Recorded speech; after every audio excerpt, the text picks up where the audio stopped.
What if I told you that tonight isn't just another night, but a divine deadline set by God himself?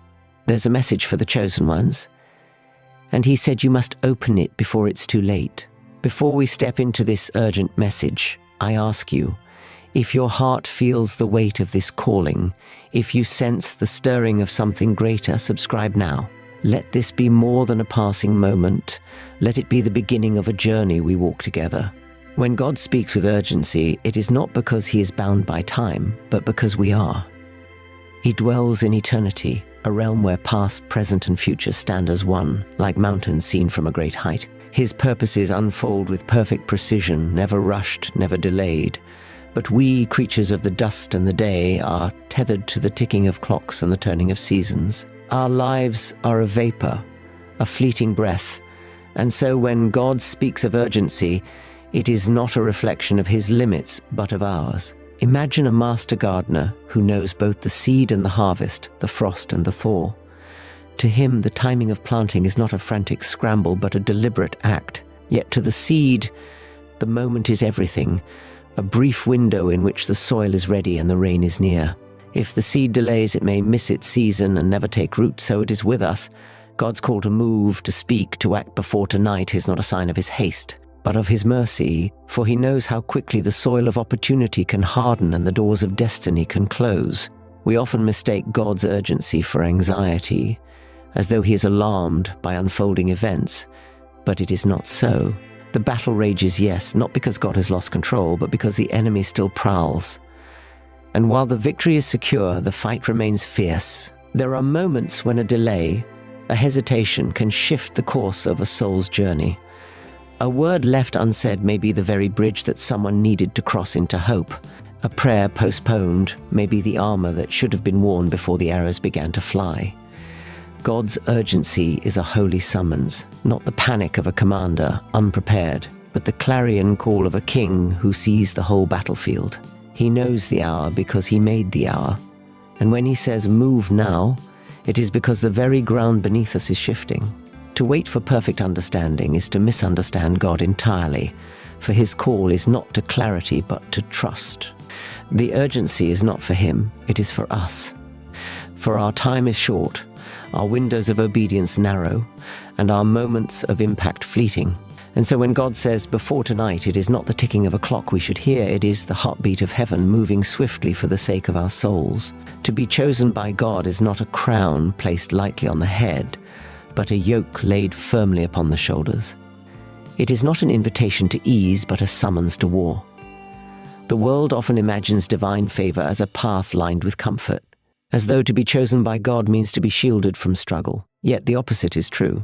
Those whom God calls, he commissions, not for leisure but for labor, not for safety but for sacrifice. Consider a soldier drafted into the king's service. His selection is not a mark of privilege alone, but of purpose. He is chosen because the battle is at hand and the kingdom requires his strength. So too, when God chooses a soul, it is not to lift them above the fray, but to send them deeper into it. For the chosen are not spared the storm, they are sent into it, bearing torches that must burn all the brighter against the dark. The weight of being chosen lies in this, that God entrusts his work to human hands. It is a mystery both fearsome and wondrous that the Almighty would weave his will through the frailty of men and women. He does not call the strong because of their strength, nor the wise because of their wisdom. Rather, he calls the willing, and then he makes them strong. He makes them wise. But the process of becoming is no gentle thing. It is a refining, a burning away of self until only his purpose remains. There is a cost to being chosen. It means standing when others sit, speaking when others are silent, and fighting battles unseen by the world. The chosen ones often walk alone, not because they are forgotten, but because they have been set apart.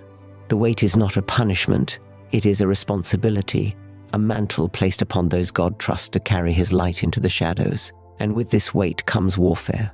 For the enemy does not attack the idle, but the advancing. The moment one is chosen, they become a threat to darkness. Temptations sharpen, trials increase, and the road grows steep. But the weight is not given without the strength to bear it. God does not call his soldiers to the front lines and then leave them weaponless. No, he equips them with armor forged in faith, with swords sharpened by truth, and with shields strengthened by prayer. To be chosen is to be commissioned, not to rest, but to rise. The deepest work of God is often done in the silence, in the hidden hours before the night falls. It is not in the glare of the noonday sun where all can see, but in the quiet shadows where the soul is shaped. We long for visible signs of progress, for the world to witness our growth, but God is not bound by our craving for recognition. His greatest preparations happen out of sight, beneath the surface, like roots stretching far and wide long before the tree ever breaks the soil.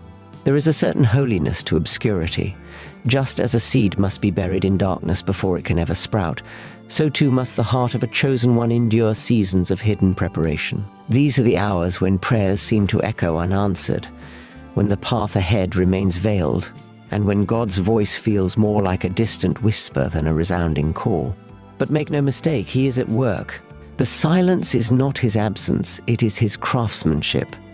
Before the night falls, before the trial arrives, before the battle begins, God fortifies the inner man.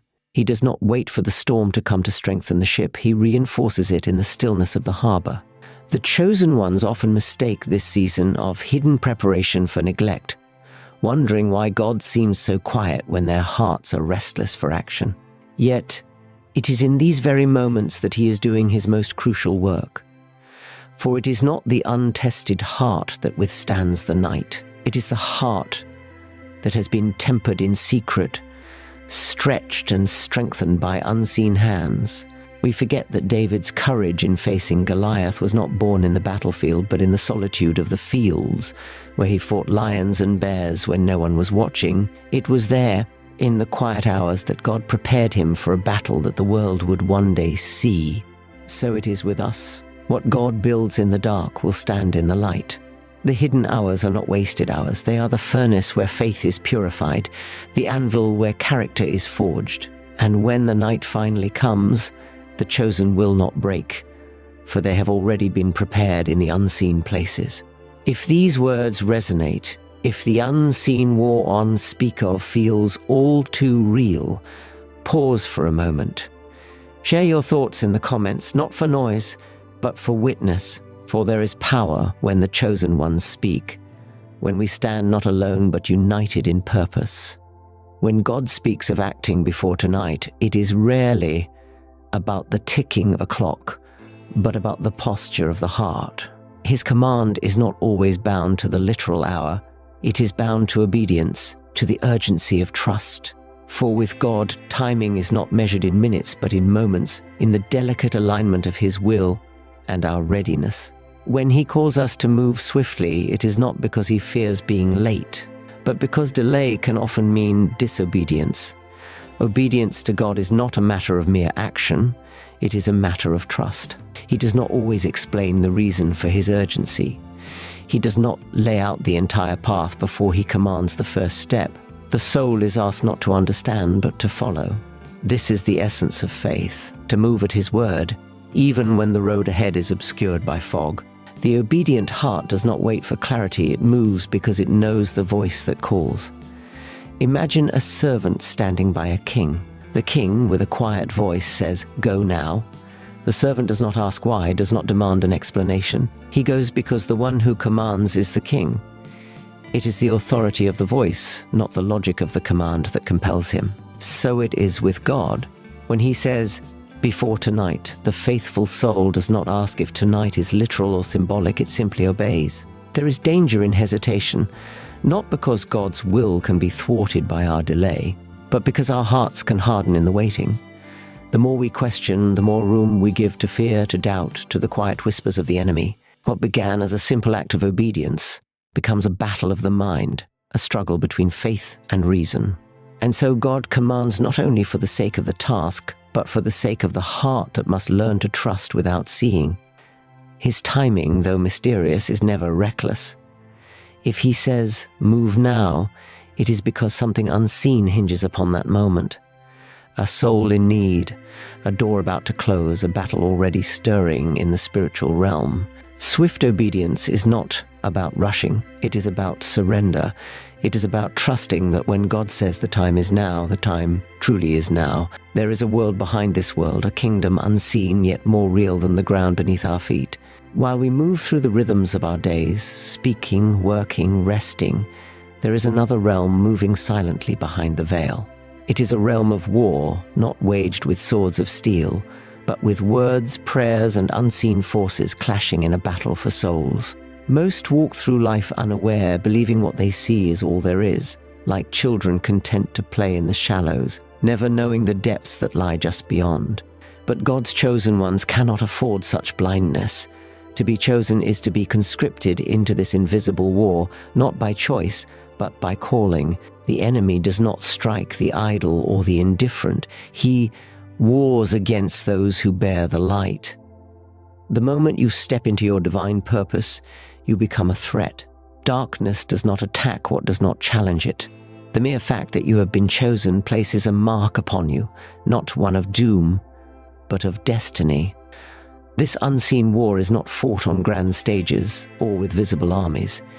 It rages in the quiet, in the thoughts that whisper of despair, in the sudden heaviness of spirit, in the unseen arrows of doubt and fear. Battles are waged in prayer, with every intercession striking a blow against the forces of darkness. Every act of obedience sends ripples through the spiritual realm, disrupting the enemy's schemes. The chosen ones often feel this war before they understand it. It comes as an unshakable weariness, a sudden resistance to doing what once felt easy, a heaviness that has no name. It is not mere emotion, it is warfare. The enemy presses against those advancing the kingdom of God, hoping they will retreat, hoping they will mistake a spiritual attack for a personal failure. Though the battle is fierce, the outcome has already been decided. The enemy fights not for victory, but out of desperation, knowing his defeat is sealed. The chosen stand not in their own strength, but clothed in armor not of this world, the belt of truth, the shield of faith, the sword of the Spirit. They do not fight for victory, they fight from victory. To be chosen is to be a soldier in a war most cannot see, but a war that is no less real. So when God calls, when he whispers with urgency, when he lays the weight of his choosing upon your shoulders, when he prepares you in the hidden hours and commands you to move before the night, do not hesitate, for you are not a bystander in this great unseen war. You are a soldier, a flame set ablaze by the hand of the Almighty. The battle may be invisible, but the victory is certain. Obedience is your weapon, trust is your shield, and faith is your marching order. Stand firm, for the night is near, but the light within you is far greater than the darkness before you. The night draws near, but the light endures. If this message has kindled a flame within you, do not let it fade. Subscribe so we may continue to sharpen one another. Leave a word in the comments, a declaration, a prayer, so that this space becomes not just a gathering, but a battleground for truth.